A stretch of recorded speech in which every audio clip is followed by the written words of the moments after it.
this has allowed them to obtain this outrageous profit. It depends, their daily way of living depends on these activities.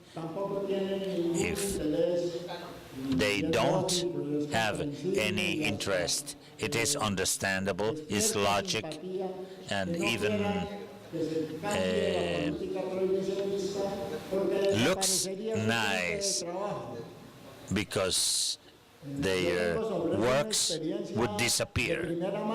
I have information of first hand. It's an anecdotic. We say that some birds do not make a summer.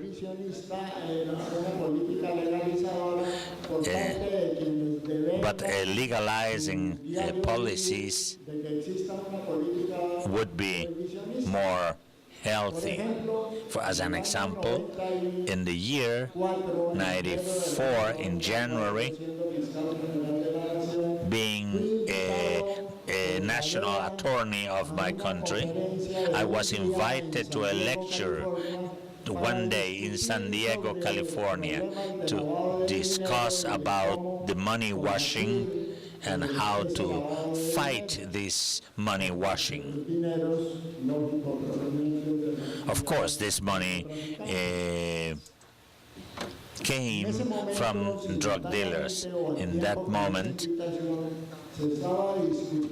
they were as well discussing in the United States a proposal from the Vice President Gore to put together the FBI and the DEA and to save costs naturally.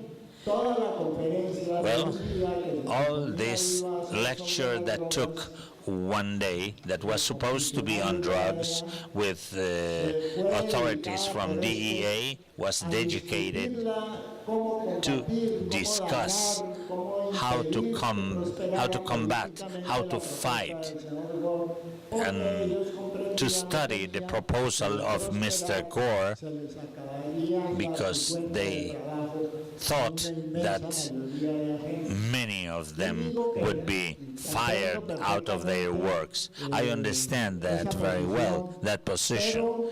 Nevertheless,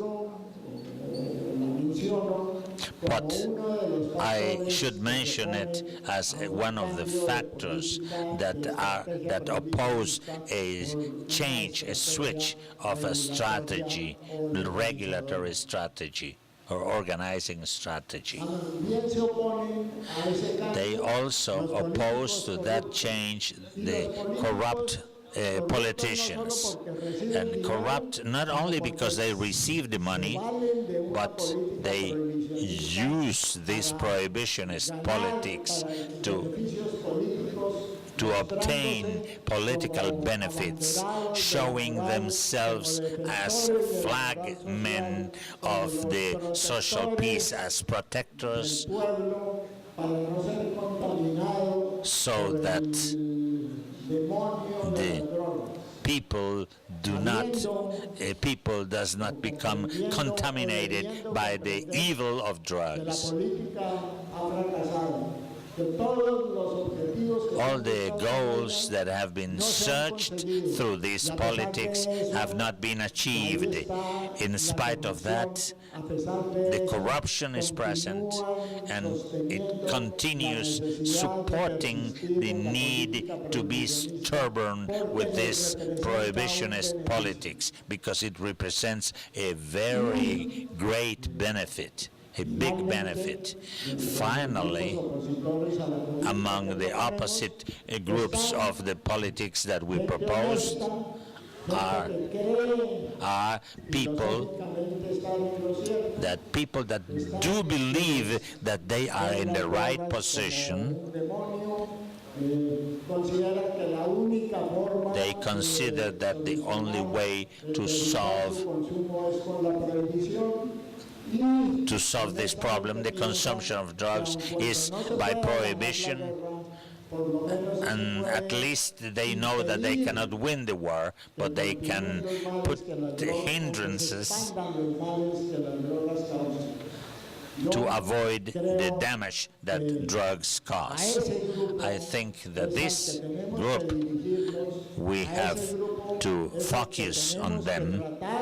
That group, we have to try to convince them, to expose our reasons, to achieve, to become evident that it's more logical, more rational, and it has more possibilities of success. Regulatory politics rather than a prohibitionist policies that has caused so many harm that even more that the drugs harm can make. Frequently in Mexico, I speak in open forums on discussion on this issue with pater familia groups and organisms of public politics, and I find the great fear that the ones that oppose these regulatory policies cleanly, without corruption,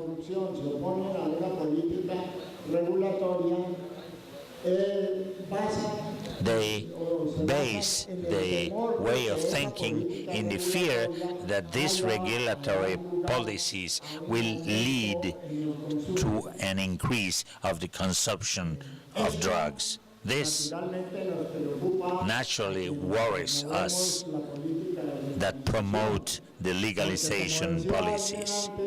As someone else said before, this legalization politics should not be understood as a support to the consumption of drugs. No, not at all. Not even to invite people to make consumption of drugs.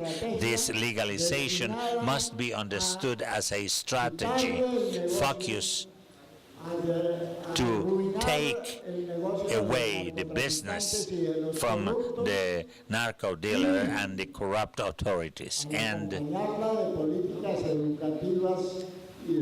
but has to be developed together with education campaigns about the abuse on the consumption of drugs, and to provide medical treatment to those hardcore addicts.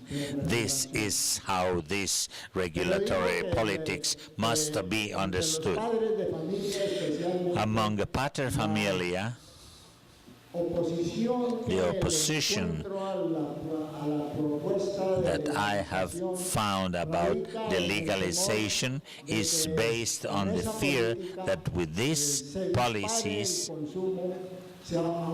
there will be a blast on the consumption of drugs, and we are afraid of falling on more risky situations. This politics is looking after that the drug is